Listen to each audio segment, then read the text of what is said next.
अस्सलाम वालेकुम स्टूडेंट्स, आज एक इम्पॉर्टेंट टॉपिक के साथ आपके साथ बात करेंगे। कॉप्ड ऐसी बीमारियां जो कि लंग्स के अंदर देर बाद तक चलती हैं और ठीक नहीं होती। कॉप्ड उन बीमारियों को कहते हैं, क्रॉनिक ऑब्स्ट्रक्टिव पल्मोनरी डिजीजेज कि अच्छा, इसमें एक तो हम तो इसको डिस्कस करेंगे डिटेल से, लेकिन आज आपको इसमें यह भी पता चलेगा कि हम अक्सर जो है स्मोकिंग को जो है वो एक मेन काज समझते हैं कि इसकी वजह से फेफड़ों की बीमारियां, लंग्स की बीमारियां होती हैं। तो आज आपको इसमें पता चलने जाएगा स्लाइड में कि कुछ लोग स्मोकिंग भी नहीं करते, धुएं वाली जगह में भी नहीं होते, लेकिन फिर भी उनमें जो है लंग्स की बीमारी पाई जाती है। उसकी वजह क्या है? तो आपको ये स्लाइड देखने के बाद उसमें ये पता चल जाएगा कि वो कौन सी इसकी वजह है जिसकी वजह से उनमें फिर भी जो है वो बीमारी पाई जाती है। हालांकि वो धुएं वाले एरिया में भी नहीं होते, पोल्यूटेड एरिया में भी नहीं होते। तो आपको इसका आंसर मिलने जा रहा है। तो कॉप्ड बेसिकली ऐसी बीमारियों को कहते हैं जो लंग्स में देर बाद तक चलती हैं और लंबे अरसे तक चलती हैं और ठीक नहीं होती। हम इनको क्रॉनिक डिजीज कहते हैं। इसमें इन्फ्लामेशन होती है लंग्स की, और इसकी जो मेन काजेज है कॉप्ड की, उसमें ये टोबैको स्मोकिंग आ जाती है कि long term exposure to the harmful pollutant, यानी कि लंबे अरसे तक जो है कोई बंदा पोल्यूटेंट को एक्सपोज हो रहा है, गंदे इलाके में रहता है जहाँ पर एयर बड़ी डर्टी है, और ऐसे एरिया में रहता है जहाँ पर इंडस्ट्री है और केमिकल बहुत ज्यादा उसमें से फ्यूम्स आते हैं। तो ये सारी की सारी काजेज हैं इसके हवाले से जो हम डिस्कस कर रहे हैं कि कॉप्ड क्यों होती है। तो ऐसे लोगों को भी कॉप्ड हो जाती है लंग्स की बीमारी, हालांकि वो उनका इंडस्ट्रियल एरिया से भी ताल्लुक नहीं होता, स्मोकिंग भी नहीं करते। तो बेटा उनके अंदर जो चीज इन्वॉल्व होती है, एक टर्म बुक में वर्ड लिखा है जेनेटिक प्रीडिस्पोजिशन, यानी कि उनके अंदर भी कॉप्ड डेवलप हो जाती है जो इवन विदाउट स्मोकिंग और सिग्निफिकेंट एक्सपोजर टू पोल्यूटेंट्स, यानी कि जो स्मोकिंग भी नहीं करते लेकिन फिर भी उनके अंदर जो है जो डिजीज डेवलप हो जाती है। उसकी वजह ये होती है कि उनके अंदर एक प्रोटीन होती है जो कि लंग्स को ठीक करती है आमतौर पर और लंग्स को डैमेज होने से बचाती है। उस प्रोटीन की कमी होनी शुरू हो जाती है।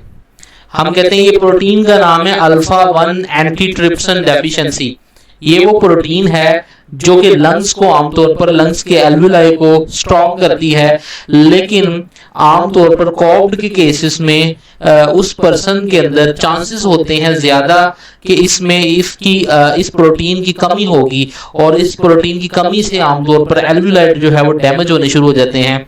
फेफड़े के जो फंक्शनल यूनिट्स हैं लंग्स के, वो डैमेज होने शुरू हो जाते हैं। तो उन लोगों में भी आपको इसका आंसर मिल गया कि उन लोगों में कॉप्ड हो जाती है जो कि जेनेटिक्स के तौर पर भी होती है कि जिनमें कोई ऐसी जीन्स मौजूद हैं, तो उनके अंदर भी ये बीमारी हो सकती है, चाहे वो सिगरेट पिए या ना पिए। इसकी सिम्टम्स क्या है बीमारी की?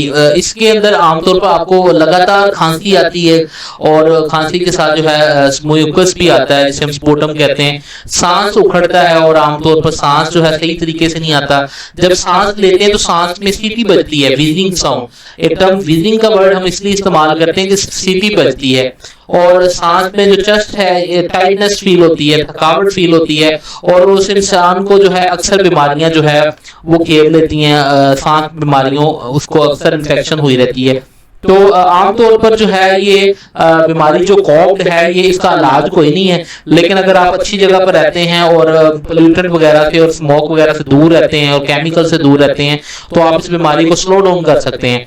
इसके लिए आपको जो है वो ऐसी मेडिसिन लेनी पड़ती है जो कि आपके ब्रोंकस को डायलेट करें। ब्रोंको डायलेटर्स यूज करते हैं हम, और कुछ कॉर्टिकोस्टेरॉइड्स इस्तेमाल करते हैं मेडिसिन, वो इनहेल की जाती हैं, स्प्रे की जाती हैं नेजल कैविटी में, और जिसके जरिए से आप जो है वो ठीक फील करते हैं। और कुछ जो है आपको एक्सरसाइज बताई जाती हैं या कुछ ऐसे प्रोग्राम जिससे लंग्स की हेल्थ को बेहतर किया जाए। और अगर बहुत सीवियर केस हो जाए तो फिर उसमें ऑक्सीजन थेरेपी भी जो है इस्तेमाल होती है। कुछ सीवियर केसेस में surgery such as lung transplantation में भी कंसिडर्ड, लेकिन वो बहुत एक रेयर केसेस हैं। तो कॉप्ड जो है उन लोगों को भी हो सकती है जो सिगरेट नहीं पीते। आज आपको पता चल गया क्योंकि उसके बैग के ऊपर जेनेटिक्स का इन्वॉल्वमेंट हो सकती है। दूसरा एक क्रॉनिक बीमारी है ब्रोंकाइटिस। ब्रोंक्यूल्स आपको पता है कि ये जो है जी हम कहते हैं कि ये पैसेज वे है, एयर पैसेज वे है आपका ब्रोंकस ब्रोंक्यूल्स वगैरह। तो अब इसके अंदर होता क्या है कि ब्रोंक्यूल की ट्यूब के अंदर जो है सोजिश हो जाती है, इन्फ्लामेशन हो जाती है, जिसकी वजह से उसके अंदर नालियों में आप देख रहे हो कि इधर म्यूकस जम जाता है, म्यूकस की बहुत ज्यादा प्रोडक्शन होती है और नालियां जो है वो तंग होनी शुरू हो जाती हैं, सांस की नाली तंग होनी शुरू हो जाती है।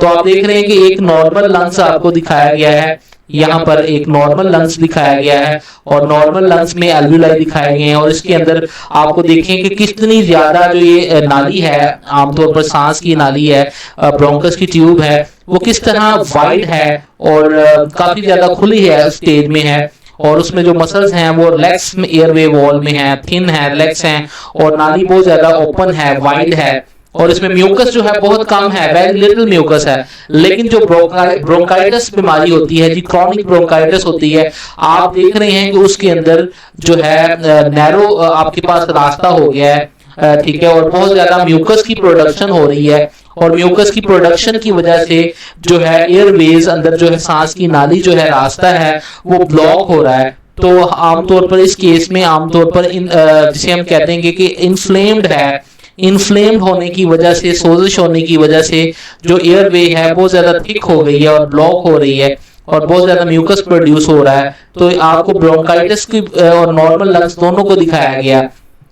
आमतौर पर इसकी रीजंस क्या होती हैं, वजूहात क्या होती हैं कि वो पर्सन बहुत ज्यादा सिगरेट पीता है, एयर पोल्यूशन वाले एरिया में ही रहता है, डस्टी एरिया में रहता है, तो उस केस में उसको क्रॉनिक ब्रोंकाइटिस जो है वो फेस करना पड़ता है उस केस में कि जिसमें बहुत ज्यादा म्यूकस प्रोड्यूस होता है और म्यूकस बहुत ज्यादा प्रोड्यूस होगा तो सांस लेने में बहुत ज्यादा डिफिकल्टी होगी और एयरवेज का जो रास्ता है सांस का वो ब्लॉकेज होगा म्यूकस के प्रोड्यूस होने से। तो आमतौर पर म्यूकस तभी प्रोड्यूस होता है जब आपको इन्फ्लामेशन हो जाती है या जब आपको एलर्जी हो जाती है किसी चीज से, ठीक है, तो उस वजह से जो है आमतौर पर आपका सांस की नाली का जो एयरवेज है वो ब्लॉक होना शुरू हो जाता है। इसकी सिम्टम्स वही हैं कि आप सांस लेंगे तो सांस में सीटी बजेगी, वीजिंग साउंड उसको हम बोलते हैं, सांस में शॉर्टनेस ऑफ ब्रेथ हो जाएगी, आपकी चेस्ट बहुत ज्यादा टाइट रहेगी और आपको अक्सर इन्फेक्शंस की डिजीजेस का सामना करना पड़ेगा। जैसे हमने पहले देखा वही इलाज है, पहले भी हमने देखा कि ब्रोंकोडायलेटर यूज करेंगे, स्मोकिंग को क्विट करना पड़ेगा और अपनी ऐसी आदत को अपनाएंगे जिससे जो है वो आपकी डिजीज दूर हो और ऑक्सीजन की थेरेपी जो है वो शुरू कर देंगे। तो ये ब्रोंकाइटिस जो है डिजीज आपके पास जो एयरवेज की डिजीज है जिसमें एयरवेज ब्लॉक हो जाती है, म्यूकस आपको दिखाई गई। अभी हम डिस्कस करेंगे आगे emphysema.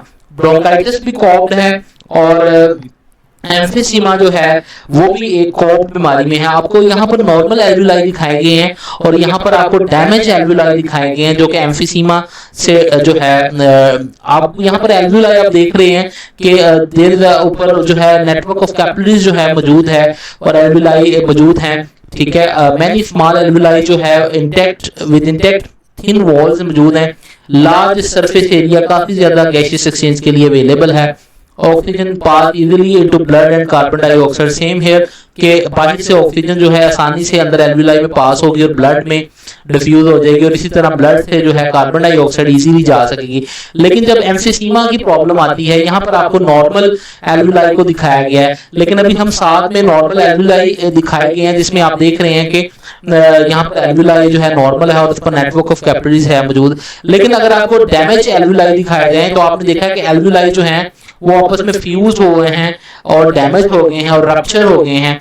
Alveoli fuse together forming large air spaces, alveoli आपस में फ्यूज हो जाते हैं जिसकी वजह से स्पेसेस बहुत ज्यादा बढ़ जाती हैं और सरफेस एरिया जो होता है, जो आगे पहले मैक्सिमम सरफेस एरिया था गैस एक्सचेंज के लिए, अब वो रिड्यूस हो जाता है और लेस ऑक्सीजन जो है ब्लड में जाती है और इस तरीके से कार्बन डाइऑक्साइड जो है वो बाहर कम से कम जो है डिफ्यूज होती है।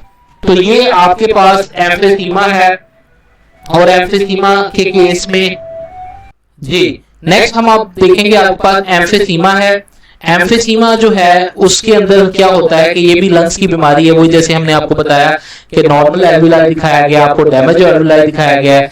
एल्वियोलाई आपस में ज्वाइन हो जाते हैं, बहुत ज्यादा कैविटीज बन जाती है, बहुत ज्यादा स्पेस बन जाती है जिसकी वजह से गैसेस एक्सचेंज जो है वो रिड्यूस हो जाता है। कॉमन सिम्टम्स है वही शॉर्टनेस ऑफ ब्रेथ का कफिंग होती है, वीजिंग साउंड है, फटीग हो जाती है, चेस्ट की टाइटनेस हो जाती है, और कॉमन काजेज हैं सबकी, जिसमें एक रीजन जो है वो प्रोटीन की कमी भी है उसकी भी, और इसके ट्रीटमेंट भी आपके साथ यहाँ पर पहले डिस्कस हो गए हैं। Okay, stay connected to A+ smart study. Love हाफिज़।